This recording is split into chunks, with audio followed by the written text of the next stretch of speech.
that or either we can start it at, I think it'll be easier if we started at 10:30 in the morning. Il semble pour lui que ce sera plus facile si on débute à 10h30. Because it's going to take us a while to get more wood. Parce que ça va nous demander du temps d'avoir plus de bois là-bas en bas. And rocks. Et des pierres. We can have the spotlight around 1:30 or so. Comme ça, pour avoir la spotlight, faire 1h30.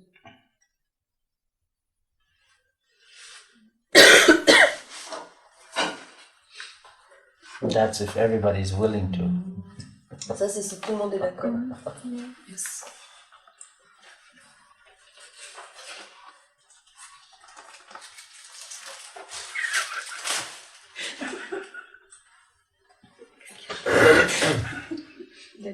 Il y en a un qui n'est pas d'accord.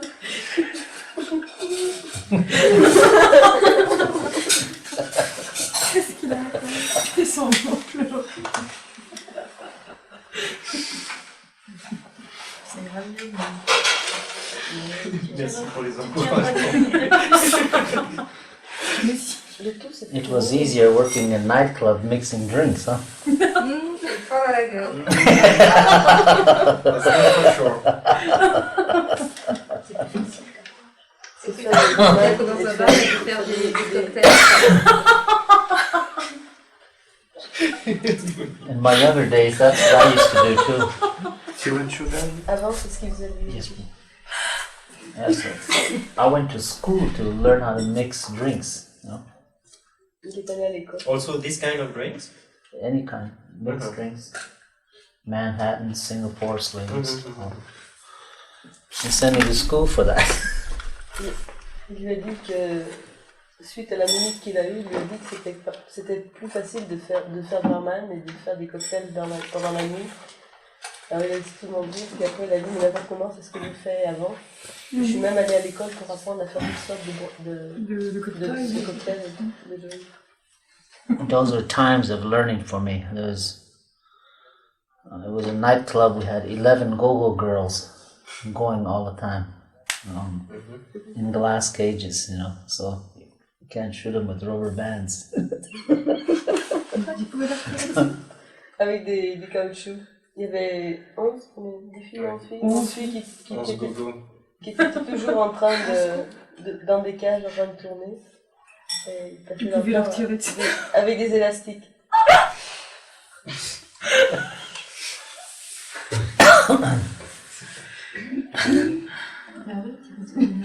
Tu vois, toute l'évolution n'est pas... Mais bien sûr. Tout ça, toujours. Hein. Merci. Merci Pierre, tu m'as sauvé. Parce que l'angoisse commence vraiment à m'enlever. Ouais, mais ça se voit. Ah ouais? Vraiment? Visage tressé. Alors bon. Tu es tellement tressé que tu as les cheveux qui font des... T'es encore plus chauve que ce matin. Oh le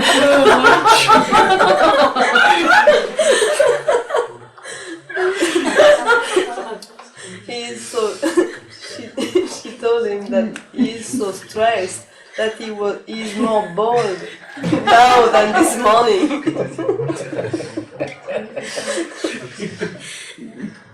Wait till tomorrow. On verra demain matin. Enfin, on verra demain. Well, you know, my name is Pierre, that means stone. So when I will get no hair on my head, I will be a real stone. That's my destiny. J'espère que j'ai pas la même. On attend Pierre. Non, t'es bien fourni. The city, the town capital of South Dakota's name is Pierre. It has a same name, Pierre. Il y a une histoire de capitale, mais j'ai pas. En réel, je sais pas suivi.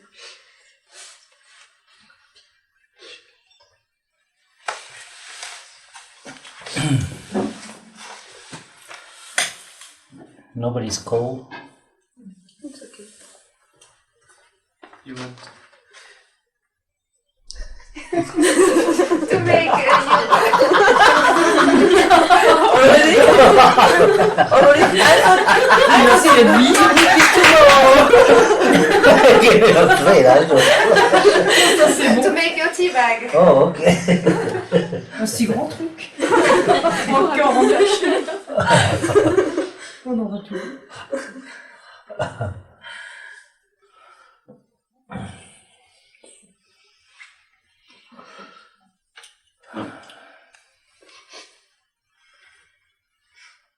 That's in in many of the ceremonies at home, rituals and so forth.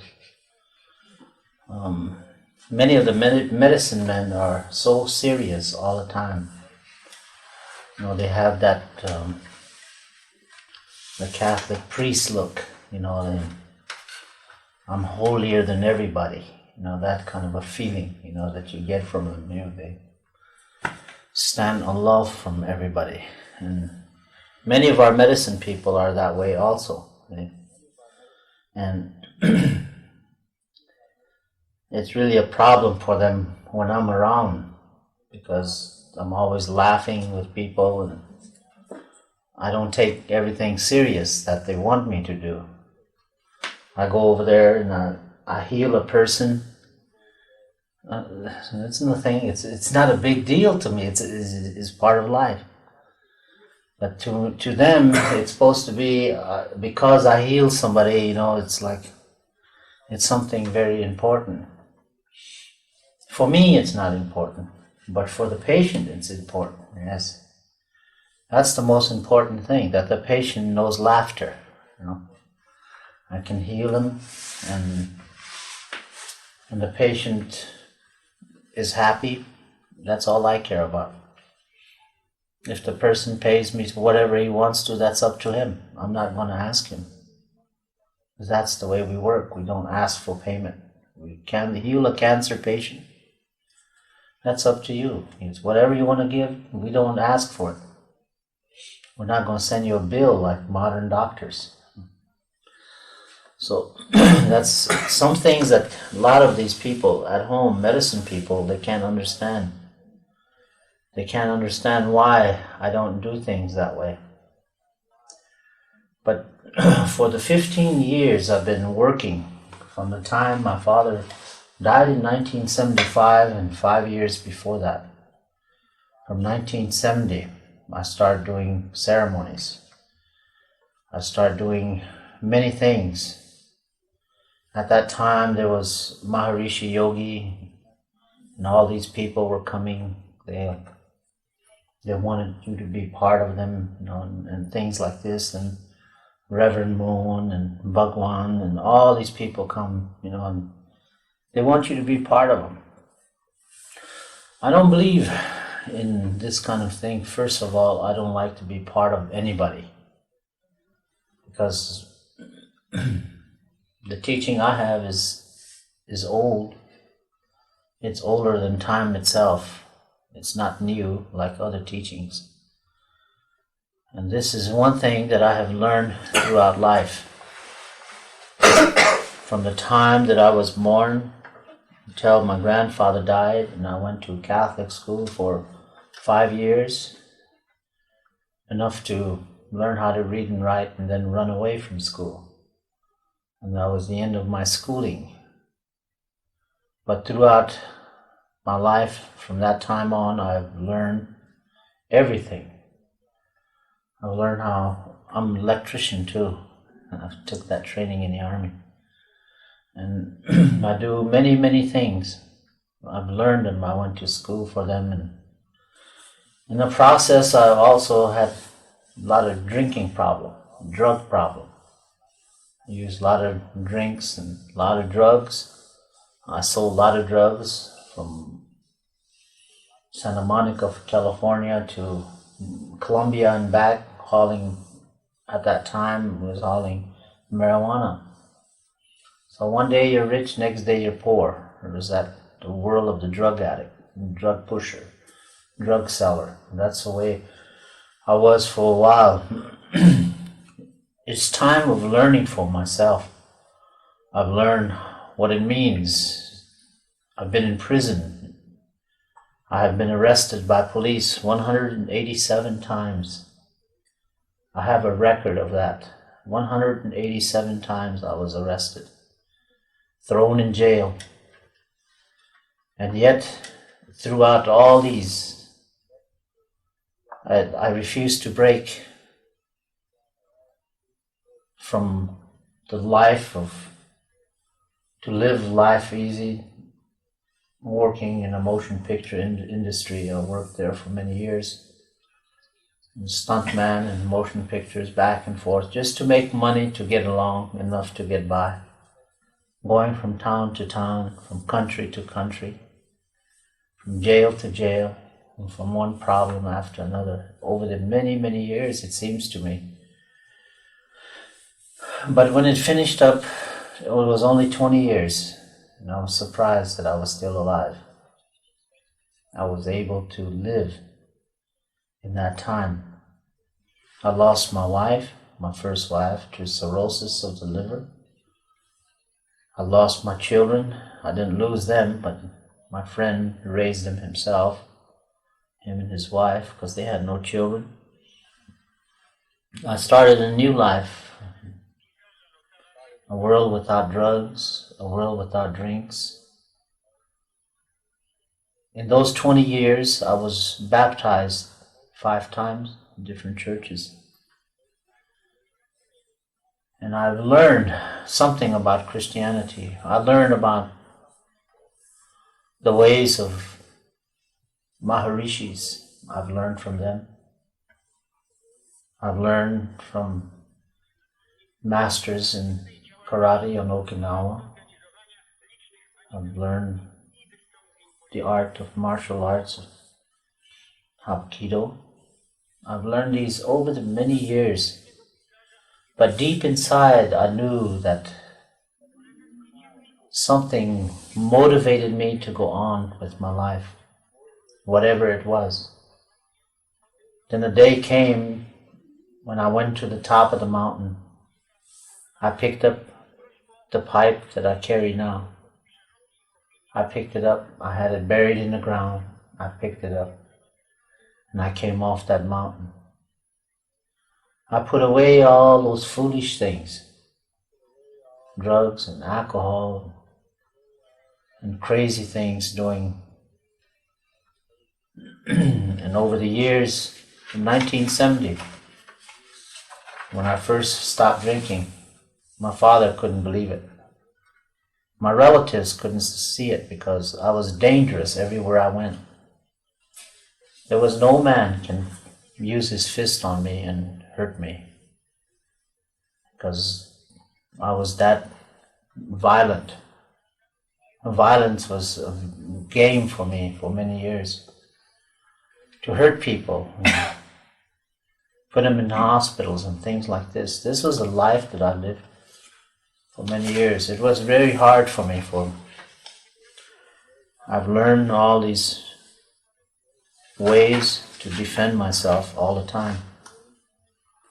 I wasn't very fat or big in those days. I was only about 170 pounds, 165, something like that.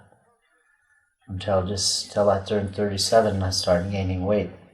But those years, my father said, it's impossible. He can't, he's the only son I have, and I know that he's not going to quit. 1 year went by, I got married again, second wife. Then my father and my mother told him, I think our son is serious. He said, no, it's only been 1.5 years, But he got married again, 2 years went by and my father said to my mother, I think he's serious.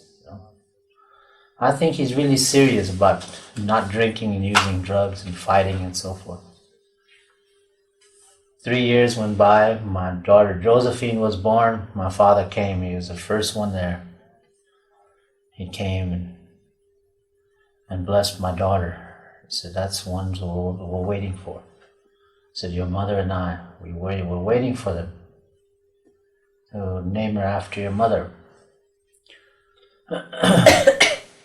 Then John was born 2 years later. It's now 1975. John was born, and 2 hours when John was born, my father came and he said, "That's him.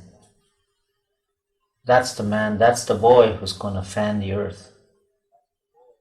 He's going to use his fan and he's going to fan it." He said, with his eagle fan, he's going to fan the whole world once he grows. He said, "We'll watch over him. And you raise him well." He said, "I'm ready to go to the spirit world." He said, "I have seen him come now." So it was hard for me to live all these years and do these things and have 4 sons went by and the 5th son to be picked of all the kids for the future. But what he doesn't know what he's going to be. All he knows is he knows ceremonies, he knows sun dances, he knows all these things. It comes natural for him. They guide him along all the time. And so, for many years, now it's kind of hard for me to accept the fact that after my father has passed away, to accept the role of a chief. I couldn't accept a responsibility like this. My father, I was the only son. My father passed away. How can I be a chief? I've been drunk all this time, Who's going to listen to me, The only rank I've had was, I was a captain during the Korean War. I have made from sergeant all the way up to captain. They call it battlefield commission. I've been that. So I know about leading men and all this, but those were for the army, and it was not for my people. So after all these things have happened as a captain, and all these years went by to become a chief, then I didn't think much of it till I went home to the reservation. Then I went to a big powwow. There was about 2,000 people there at a celebration. And they sang an honor song for me. And I was completely in shock, into tears. I said, how can these people sing an honor song for me? I haven't done nothing. All the years that I've lived, I fought, and that's all I did. I've never been hurt in my life. Never been in a hospital in my life for no reasons other than, nothing. Then I had to accept the responsibility as a medicine man. 2 roles at the same time, chief and medicine man. From 1975 to 1980, it was a world of nightmare for me. I couldn't believe I had to be a medicine man, although I lived this way. It was natural for me. Everybody came and learned from me.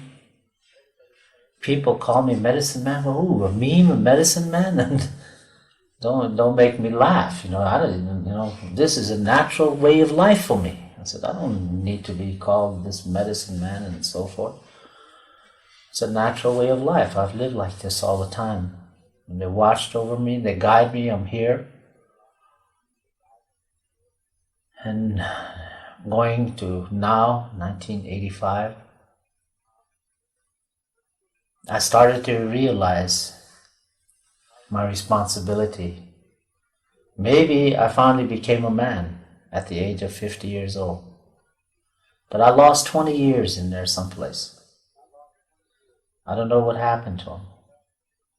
20 years of drunk, 20 years of fooling around, completely isolated out, 20 years. It seemed like it's a dream for me, and it didn't happen. So now, teaching all over the world, I've criticized teachers a lot. All teachers, from Bhagwan all the way to Maharishi, Yogi, everybody, the Pope, even my own medicine people.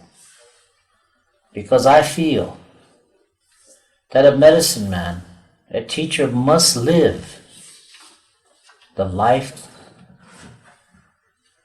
and experience what he talks about. He must live and experience life. He must learn to experience. If I'm going to speak about alcohol, I better know something about alcohol. Or as an alcoholic counselor, a drug counselor, or into the area of psychiatry and acute brain syndromes and so forth, all the way down. Even minor surgery, I've been taught to do all this. So I criticize because I think I have a right to criticize people. Teachers, spiritual teachers especially. I feel that they should live it, not read it out of a book. I made it through the hard way, and I don't wish it on nobody to live that life and live today so I can talk about it.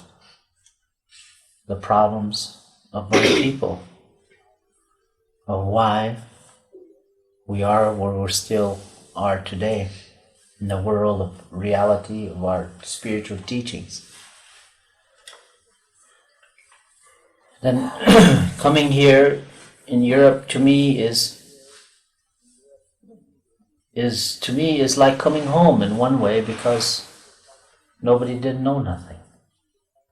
I'm talking about our religion, our spiritual teaching. They know about all these other Eastern religions and so forth, and they try to base their religion on ours, but it's completely different. It's not like Christianity. But my father had once summed it up in one way. He said the Indian's world is like Moses during his time. He said it's his way, it's the Indian today, his religion is like Moses. He said he still goes up on a mountain to seek a vision and prays, looking for a vision. Fantasy, looking for greener hills on the other side, helping people. This is the world of Moses.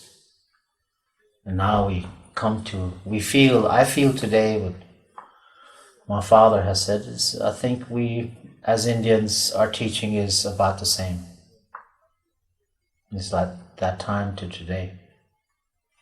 And here in Europe, everything has been completely forgotten. And so, for every place we go, we'll teach a handful. I am happier to teach a handful than 500, 600 people. I wouldn't come. If you had over 100 people here, I would never come. I would tell you I'm sick or something. Because that's not me. I don't like to teach that way. Anything below 30 is good for me. I can teach those people easier. What is the use of teaching 100 when half of them just go home and never practice it? It's easier to teach a handful and they can go on teaching other people, informing other people in this way. It becomes big. That's my feeling, and I've experienced it here in Europe all over. Is I've seen one group from very small, like Mother Earth Therapy, 4 people, today to 170 members of that whole thing, plus all the people that come in all the time. So, there's this one group that start like this. Gabrielle the same way. Just a handful of 16. And expanded right now to 700 in 2.5 years' time. But we know those people are sincere. Those people want to change. They want to help the earth. And that is what the feeling that I have here. It isn't easy, but nothing positive comes easy. You have to work for it a lot. And it comes, and when it comes, it's like an avalanche. It comes very fast and heavy. And you learn from that. But I would say is keep your ears open and your heart open for other teachers to come. That much I would say, no matter who it is. From them you might learn one word, and that'll help you change your life. That's the way I got no criticism against no teacher or no religion. I will criticize them all if they're doing wrong. I'm the first to criticize spiritual teachers when they do things wrong. But I don't say it behind their back. I confront them face to face. I just wanted to say that to you so you might understand where my feelings are lying, so you can understand them. And how I got to where I'm at today. I didn't have to go to school for it. I wish I did so I can quit being a medicine man. No, but for me it's a lifetime. There's no way out. You're in the hands of the Creator. He does things to you and there's nothing you can do about it. He guides you along. You don't get hurt. You never hurt for money. You never hurt for food. Nothing. It comes all the time like that. Sometimes I think it's nice. Other people think it's probably really nice to be a medicine man. If I had the chance and anybody wants it, I'll give it up right away. That's the way I feel about it too. Because it's not easy to be away from your children, your wife. It's hard to be way over here and teaching. And you come over here and teach. Sometimes I wonder myself, wow, what I'm doing here. Not only here, but all over Europe. Sometimes when they don't pay attention to me, like Tuesday or Monday evening, if nobody picks me up in half hour, I catch a taxi and I take off for some hotel somewhere. In some other town, someplace. And I get one with the television, I just turn it on and I just lay down and just... I don't even know what they're saying, but I just do that just to get my mind channeled to something else. It's really hard. Life is very hard. It's not a road of roses. I can have chauffeurs, I can have people to drive me around, but I'd rather do it myself. I think I'm still capable. I can wait till I'm old to do that. While I'm still able to do traveling around airplanes and trains and so forth, I think I'll continue that way till I'm too old to carry my suitcases, and then people can chauffeur me around in a Rolls Royce by that time, maybe.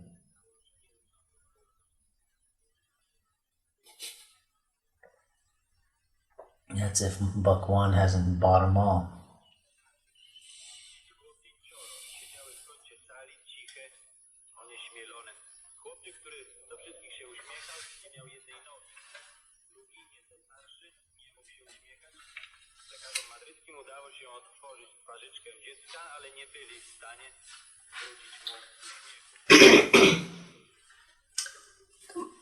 dans beaucoup de cérémonies,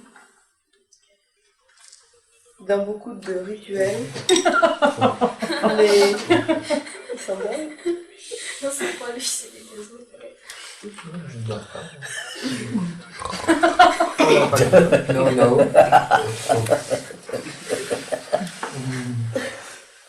I'm waiting. Beaucoup de médecine man sont très sérieux. Ils ont un aspect très triste, très austère. Ils se tiennent à l'écart des gens, ils sont difficiles à contacter. Et c'est toujours un problème pour moi quand je suis avec eux parce que je suis toujours en train de rigoler. Et que même quand je soigne des gens, je le fais d'une façon un peu sérieuse parce que pour moi c'est une part de ma vie, c'est une part de la vie. Et que, bon bah je fais ça et puis c'est tout quoi. Il n'y a pas à en tirer. Il n'y a rien d'extraordinaire et rien d'important dans le fait que je soigne quelqu'un. Ce qui est important, c'est que le malade arrive à rire de nouveau et qu'il connaisse de nouveau les rires. Nous, les hommes médecins, nous ne demandons pas de paiement. On n'envoie pas non plus de facture. Les gens nous payent avec ce qu'ils veulent et s'ils le veulent. Les autres hommes médecine, quand il dit nous, c'était lui et sa famille. Les autres hommes médecine, ils ne peuvent pas comprendre ça quand je fais ça comme ça, le fait de ne pas me faire payer. En 1975, son père est mort. Et puis, dans les années 70, il y a eu aux États-Unis tout un tas de choses avec tout un tas de Maharashi, Bhagwan, enfin tout un tas de gourous. Il y avait plein de gens qui les suivaient, qui voulaient savoir comment ça se passait, atteindre des niveaux supérieurs de conscience et ainsi de suite. Mais j'ai jamais eu envie de les rejoindre et de faire partie d'eux. Parce que mon enseignement est beaucoup plus vieux que le temps lui-même.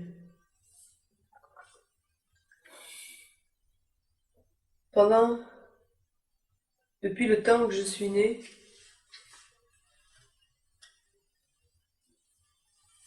jusqu'à ce que mon grand-père meure, je suis allée à l'école catholique juste assez pour apprendre à lire et à écrire. Et puis après, je suis partie. Et je suis passée par tout un tas de choses.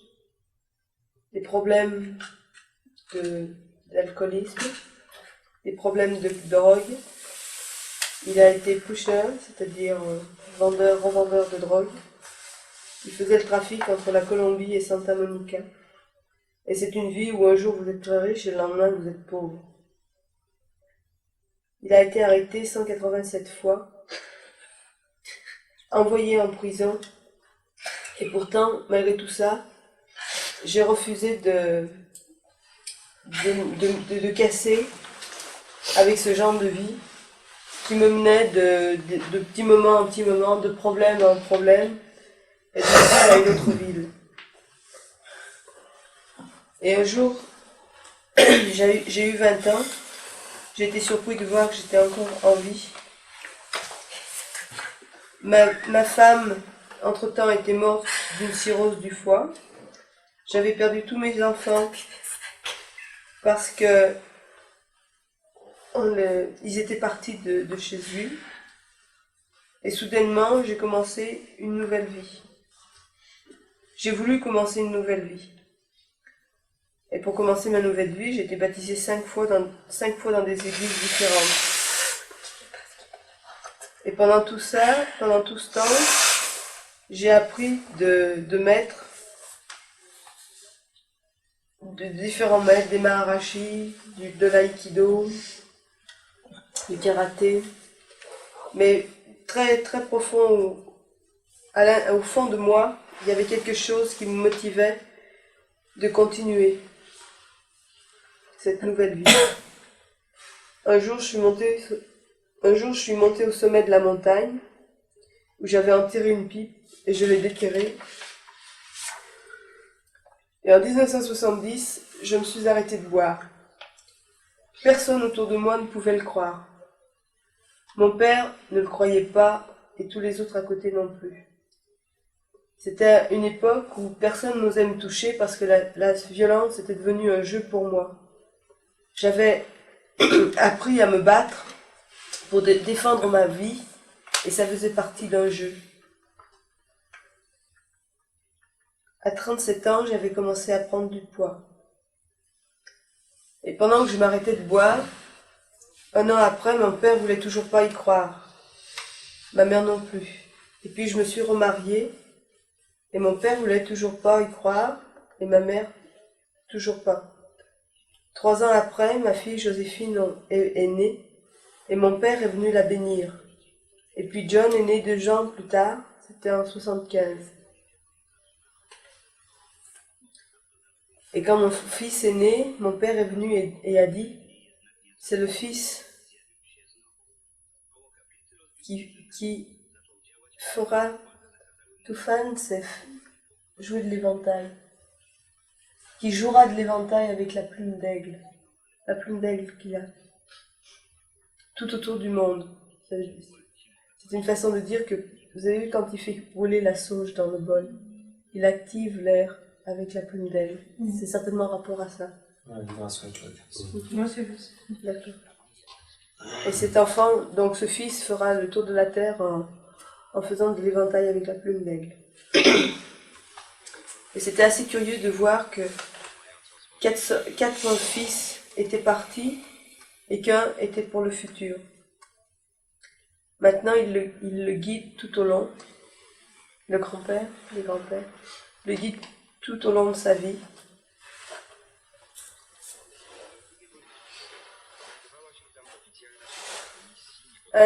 Ça a été très dur pour moi, après que mon père fut mort, de devenir chef. Je ne voyais pas pourquoi je pouvais devenir chef. Quand j'étais dans l'armée, j'ai commencé comme sergent et en même temps il a appris l'électricité. Il a fini capitaine et il a fait la guerre de Corée.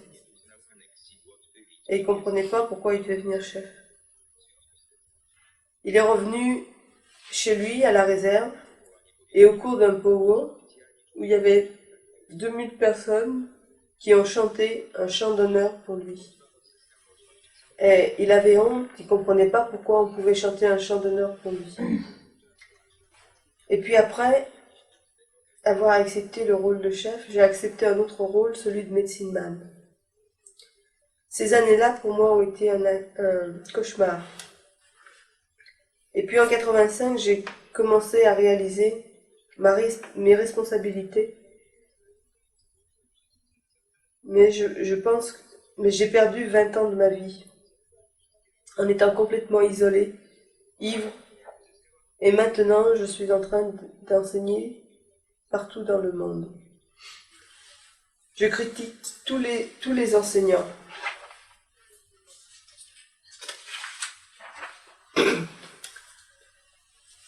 Je critique tous les enseignants. Un enseignant doit vivre la vie et expériencer la vie. Je ne vais pas vous parler d'alcoolisme et de drogue si je n'ai pas vécu l'alcoolisme et la drogue. Il vaut bien mieux savoir de quoi l'on parle. Les enseignants devraient vivre plutôt que lire la vie dans des livres. Et comme ça, il nous aiderait beaucoup plus à répondre à la question que sommes-nous que sommes-nous aujourd'hui? Et pourquoi en sommes-nous là aujourd'hui? Venir ici en Europe, pour moi, c'est comme revenir à la maison. Parce qu'ici, personne ne connaît rien à notre spiritualité. Le monde des Indiens peut être comparé à celui de Moïse durant son temps, quand il était vivant. Il est allé au sommet d'une montagne pour rechercher une vision, un rêve. Je pense qu'aujourd'hui, notre enseignement est semblable à celui de Moïse. Je suis plus heureux d'enseigner à 5 personnes qu'à 100 personnes. Je n'aime pas enseigner 100 personnes, c'est beaucoup trop. J'aime enseigner jusqu'à 30 au maximum. C'est beaucoup plus facile pour moi. C'est beaucoup plus facile d'enseigner une poignée de gens qui continueront à enseigner, à faire connaître l'enseignement. Il a donné des exemples de groupes où il y a eu 4 personnes au début, et maintenant ils sont 270, où il y avait 16 personnes au début, où maintenant il y en a 700 en 2 ans et demi. Ces personnes veulent réellement changer quelque chose et sauver la terre. Mais rien de positif ne vient aisément. Mais quand il vient comme une avalanche. Gardez vos oreilles et votre cœur ouverts pour écouter les prochains enseignants. Écoutez-les. Je les critiquerai s'ils font des choses pas comme il faut. Je voulais vous dire tout ça, comme ça vous pouvez comprendre d'où je viens. Quand on est homme médecine, il n'est plus question d'être autre chose. Vous n'êtes pas blessé. L'argent vous rentre quand vous en avez besoin. Mais si quelqu'un trouvait que ma vie est facile, je la lui céderais volontiers si c'était possible. Je pourrais avoir des chauffeurs, mais je préférerais conduire moi-même et être auprès de ma famille plutôt que de parcourir le monde pour enseigner comme je le fais.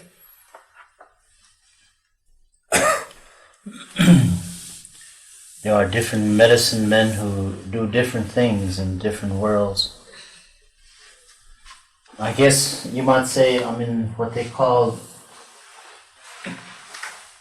the world of visions.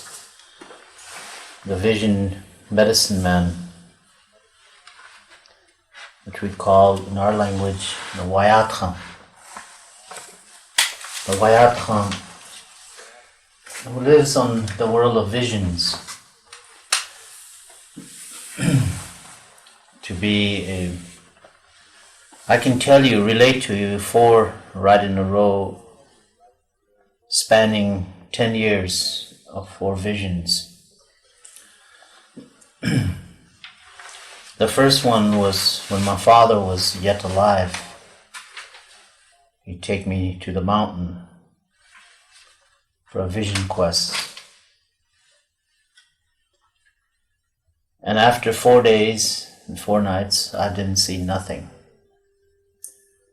And I started to leave, and I've taken my pipe and I took it apart. And I found my body falling to the ground. And I felt my spirit rising above from the body.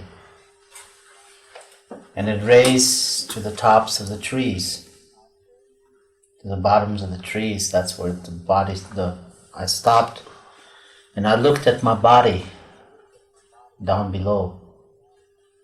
And I seen my father not too far from there, sitting there with his head down. And as the body laid there, a spirit, the shape of a spirit is very different from what spirits, in the world of spirits, from a different dimension, the dimension they're just shaped like this. It's just a shape. You can see through it, but yet it's there. There's no eyes, feet, arms, nothing.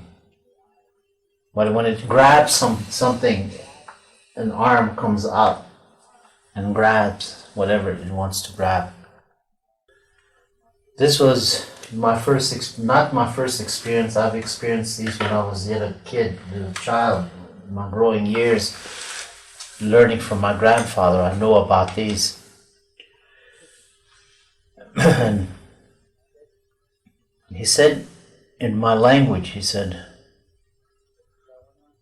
Hokshilawana Washi, Nigalushtan Chachigliwa Hielo. My son, your work has finished now, so I have come after you now. And by this time, 2 more these shapes came in from the north. And they stopped it. They stopped him and said, leave him alone. And he was pulling on my arms. And I was laughing up here. Because I was saying to myself, this man, this spirit must not know what he's doing. Because I'm up here and he's pulling on his body. Does he know that I'm up here and I'm not in that body? But he was still pulling on that body, on that hand, but he couldn't do nothing. It just laid there. And the other 2 spirits said, leave him alone. For his work is only beginning. His work is only beginning. And we will come after him when his time is finished. For he is one of us. I wanted to laugh out loud, but I couldn't. They couldn't hear me. Well, I couldn't be one of you because I'm up here and you're there, and that's another part. That's a body. And the other 2 grabbed the first one and they headed north. They went north laughing as they went. They went faster than the speed of light. They disappeared. And my spirit re-entered into the body. Re-entering into the body was an experience that I've experienced many years ago, as my body, the spirit fitted into every portion of the body. And I sat up and I looked at my father and he wasn't there. And it was 5 o'clock in the afternoon in the summertime, and I was scared. I ran down the bottom of the hill, I jumped in my car, and I went 2 miles, which were where we lived, and I went over there. I walked in the house, and my father was sitting by the fireplace. Exactly as I seen him up there, he had his head down like this. And when I went in, he put his head up. He smiled and said, you come home? So I said, yes. He said, come on, let's drink some coffee. And there was always coffees going in my house, coffee all the time. So we sat down and we started drinking coffee. And I started to explain to him. He said, I want to tell you what happened. He said, don't tell me. He said, I was there. He said, now you know who you are. He said, there's nothing I can tell you or teach you. I can only tell you some songs, teach you some songs you don't know yet. That's all I can teach you. He said, all other things, he said, you know who you are. My father passed away, and this is years later now. As things changed, in 1955 I came to Rome. 1980 I came to Rome. And I went to see the Pope. And I visited with him for about 3 hours, and I left. I had the same pipe that I have with me today. And I went to one of the tombs where there were some trees. And I went down below and I came up on top of the trees and I sat there, because in the trees they couldn't see you. I was just sitting there, leaning against the trees. And there's a tomb down below somewhere. I sat there praying. And as I prayed, with my eyes open, I seen myself going back into St. Peter's Square. And inside of St. Peter's Square there was no one. There was not one person there. So I looked around and I heard a noise. And I looked up, and on the walls all the vines were growing, trees were growing out of the windows. The sound I heard was, there are 12 statues on top of St. Peter's Square. On this was vines connecting, and monkeys were going back and forth, swinging back and forth.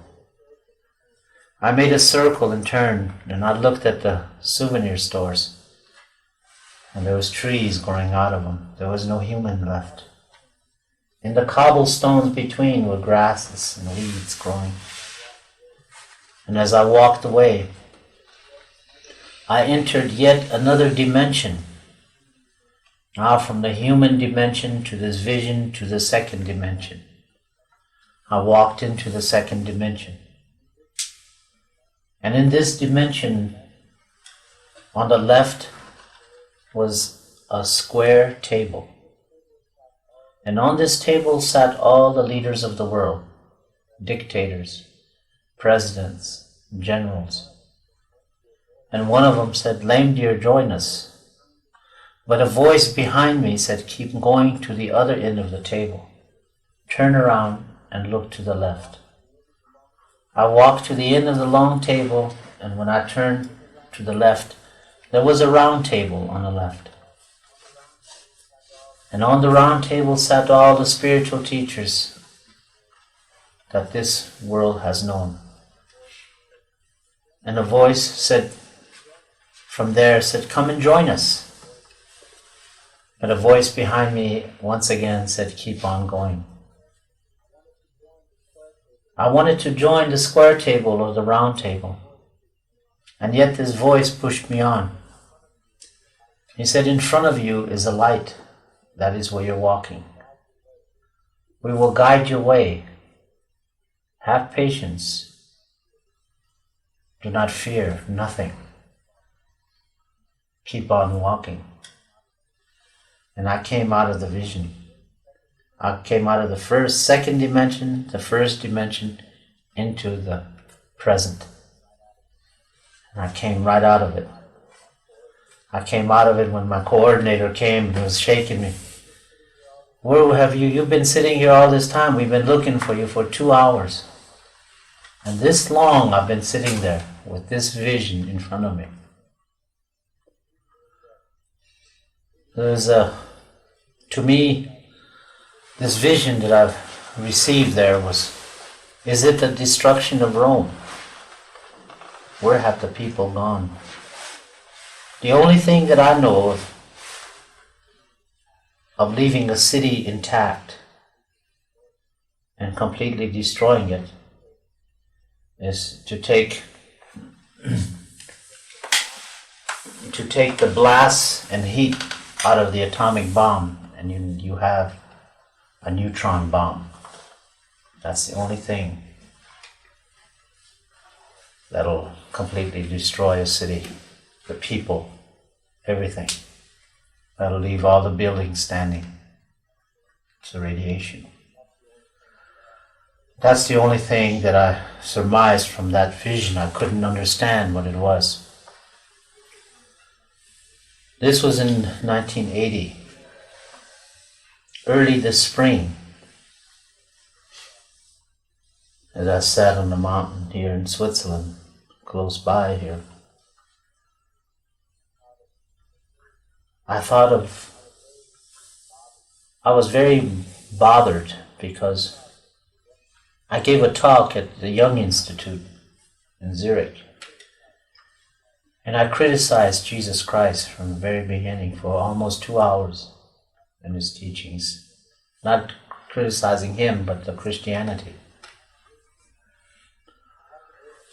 And I had to go to the mountain to find out the answer, what it really was. I felt very sad about it.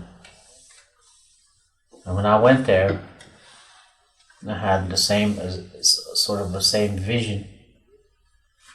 That in this vision, I seen there was thousands, millions of people sitting on the ground. And this man in black, complete black with no face and hands, just all in black came. And he looked around and he picked me and said, "Come here." I told him, "I don't want to go." He said, "You have no choice." I said, "Yes, I do. I'm going to stay here. Pick one of these other people. They would go anytime." He said, "No." He said, "I came to pick you. Come on." And he took me. And I walked along a road with him, and we came to a T in the road, where the road met another road. And on this road was millions of people walking down this road. Millions, as far as you can see, was humans. And this man said, I'm going to stop these people and I'm going to teach them. But you go on. The same road where we're coming. You go on. And as you go up this road, you will find a crucifix, a cross. And on this cross hangs a man. And he said, you go there and pray. So I started to think, why am I going to pray to a crucifix, Me who've criticized crucifix all my life, going to pray to this human hanging on there. I kept going, these were what I was thinking. And I seen the crucifix in front of me, a very large one. I was almost there when a cloud came in front of it. And the cloud took the shape of a crucifix. And on that crucifix hung a man. I walked to the crucifix and stood in front of it. And it started to deteriorate. All the wind started blowing it away. And the face, the cross, the human started to come down. And it was straight across from me, the face of this man known as Jesus Christ in front of me. And I looked at him in the face, and I started seeing tears coming down like this. Tears were coming down. I stood there looking at him, and he picked up his head and he started to smile. And I looked at him, and he looked at me and said, Shankua lekile ogna tayamanio. Awang niwanka awaninglang unkongpiktalo. This road that you are walking, walk on it. We shall always be above you to guide your path. And the wind came and blew the face away. This face made of clouds. And I looked at the other crucifix, and it crumbled to the ground in a million pieces. It just completely deteriorated in front of me. A man-made crucifix. I turned around to talk to this man, wherever he was, but there was no one there. There was no people there. They left me by myself. Each vision ends this way. And you have to find the answer. And you go on teaching. That's the way they teach you from the spirit world. They give you a vision. I give you these things. Then it's like watching a movie and the film broke. So you have to figure out what happened. What's going to take place. They took me this far. Now what's going to happen? Do I run back to the mountain for another vision quest? I feel that I have to go on teaching. For in this teaching someplace, I will find the answer. Somewhere, it will be there. Any day, any time, it will come. And they keep pushing you in this vision. So as a medicine man who works in visions this way, it's not dangerous, but it's hard work. They keep pushing behind you, pushing you along, and it's hard. So the world of visions is not a dream. It's real. And you have to understand it. I told that to a Catholic bishop, that vision. Catholic bishops. He just shook his head and said, he said, of all the people that I know in the Catholic Church and heard in history, none of them had a vision about Jesus Christ but you. He shook my hand. He said, just follow your vision. And it felt good to hear a bishop from the Catholic Church say this, you know. It seemed like he opened the key and opened the door for me. I have nothing against these people, only their teaching. It's got to be the right way for all of us to survive.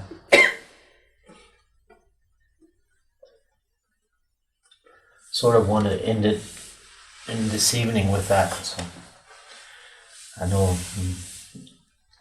some of you are like me. I'm tired, you know, from the sweat life. It's been a long day for me since 5 o'clock this morning. To stay awake since that time, it's a long time. If you guys want me to, I'll come wake you guys up at 5 o'clock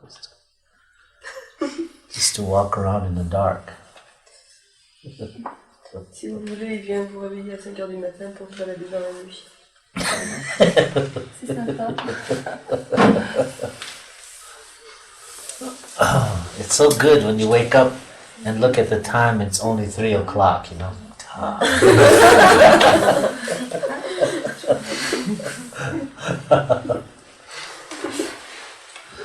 Je traduis.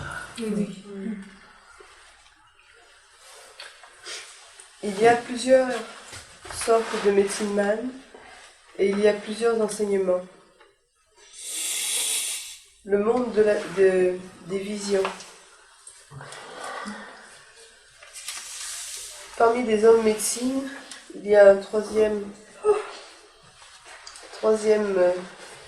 homme médecine qui est l'homme des visions.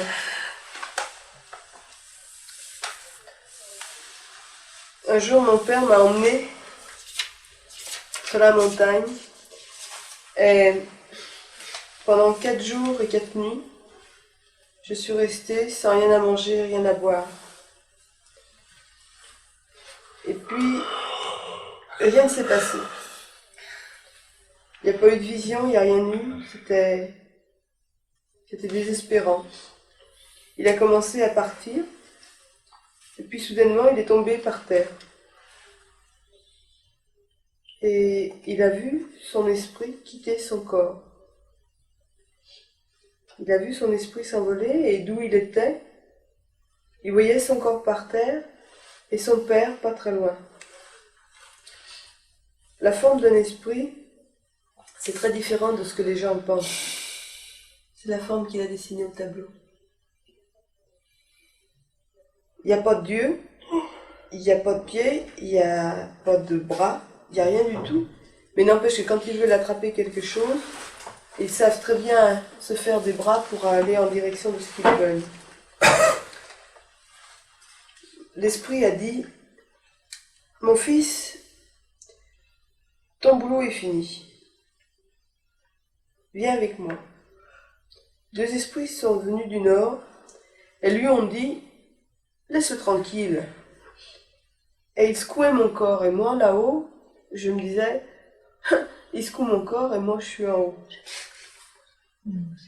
Et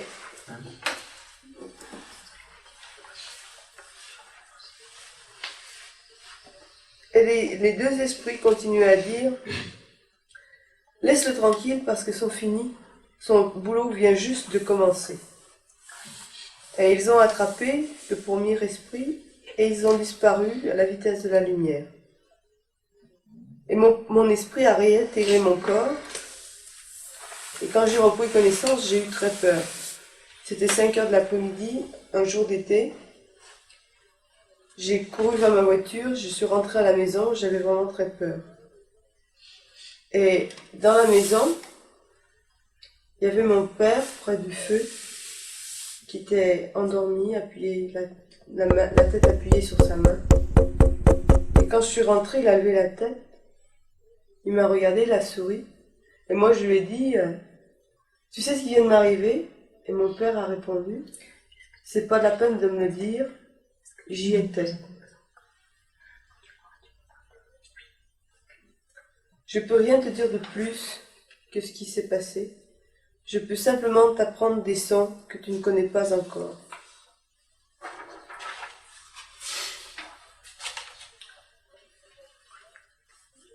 En 1980, je suis allée voir le pape. Je suis restée avec lui pendant 3 heures. J'avais la même pipe que j'ai aujourd'hui. Je suis allée près d'une tombe où il y avait un arbre. Je me suis assise et j'ai prié. Et pendant que je priais, j'ai vu mon esprit qui allait vers la place Saint-Pierre de Rome. Et j'ai entendu des grands bruits. Et puis, il y avait au bâtiment, de fenêtre en fenêtre, tout autour, n'importe où, il y avait la vigne vierge qui courait avec des singes qui couraient dedans. Et puis, je me suis tournée, et quand je me suis retournée pour regarder des magasins de souvenirs, il y avait des arbres qui poussaient dedans. Il y avait aussi de l'herbe entre les pavés. Et de cette dimension où j'étais, je suis passée dans une deuxième dimension. Et autour d'une table rectangulaire, il y avait tous les leaders du monde rassemblés, tous les dictateurs. Et ils m'ont dit, viens, rejoins-nous, viens avec nous. Mais une voix m'a dit, continue à aller de l'avant, continue ce que tu fais. Et quand il a passé la table rectangulaire, il y avait une table ronde. Et il y a une voix qui a dit, viens, joins-toi à nous. Mais la même voix a continué, continue à aller, t'arrête pas, continue. Regarde en face de toi, il y a une lumière, et c'est là que tu vas. Continue à y aller. Tous les groupes. D'accord. À cette table ronde, il y avait donc tous les guides spirituels. Et je suis revenue de cette deuxième dimension à l'endroit où j'étais en train de prier. Et les gens, soudainement, sont venus vers moi en me disant, où c'est que tu t'es passé, ça fait 2 heures qu'on te cherchait. Mais je me suis demandé que, quand on regarde la façon dont j'ai vu Saint-Pierre de Rome, voulait dire qu'il n'y avait plus de personnes. Et je me suis demandé où étaient passés les gens. Et en réfléchissant, je me suis aperçu que la seule façon de tuer les gens, sans que les bâtiments soient détruits, c'est d'utiliser la bombe à neutrons. Et puis ce printemps, en Suisse, j'ai critiqué la chrétienté dans un institut pendant 2 heures. Et à la fin de tout ça, il fallait que j'aille sur la montagne pour arriver à comprendre tout ce que j'avais dit. Et j'ai eu une vision. Il y avait tout un tas de gens, plusieurs milliers de personnes, avec une personne tout en noir. Et il vient vers moi, il me choisit, et puis il me dit, viens avec moi. Et moi je réponds, je ne veux pas y aller, prenez quelqu'un d'autre. Il dit, non, non, c'est nous, c'est toi qu'on veut. Alors j'ai fait route avec lui jusqu'à une route en T, à un carrefour en plein de T, et j'ai vu des millions de gens qui bougeaient, qui étaient sur cette route. Et l'homme en noir m'a dit, continue, au bout de ta route, il y aura un crucifix. Et moi je me suis demandé pourquoi je pouvais avoir avec ce crucifix. De voir cet homme, cet être humain qui pend sur ces morceaux de bois, ça faisait un drôle d'effet.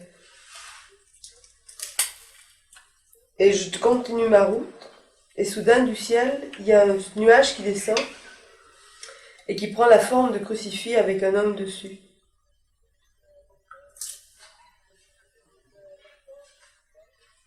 La forme humaine commence l'être humain commence à relever la tête, et il relève la tête et me sourit et me dit, la route que tu suis, continue là. On sera toujours au-dessus à te protéger.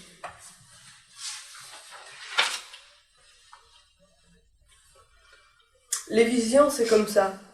C'est comme un film qui se casse et vous avez à trouver la fin du film. Qu'est-ce qu'il me restait à faire? Retourner sur la montagne pour avoir une autre vision? Je continue à enseigner Et en enseignant, j'aurai les réponses à mes questions. Mais il faut savoir que le monde des visions est un monde réel. Sa vision du Christ, il l'a racontée à un évêque. L'évêque a hoché la tête et a dit « Personne parmi nous n'a jamais eu une vision de Jésus-Christ. Continuez à faire ce que vous faites. » Je n'ai rien contre ces gens, mais j'en ai contre leur enseignement.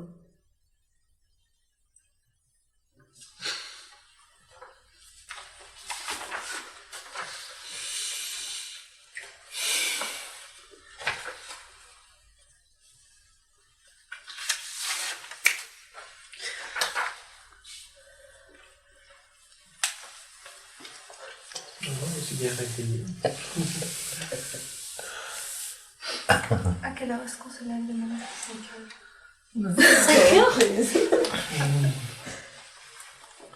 5 heures tout le monde.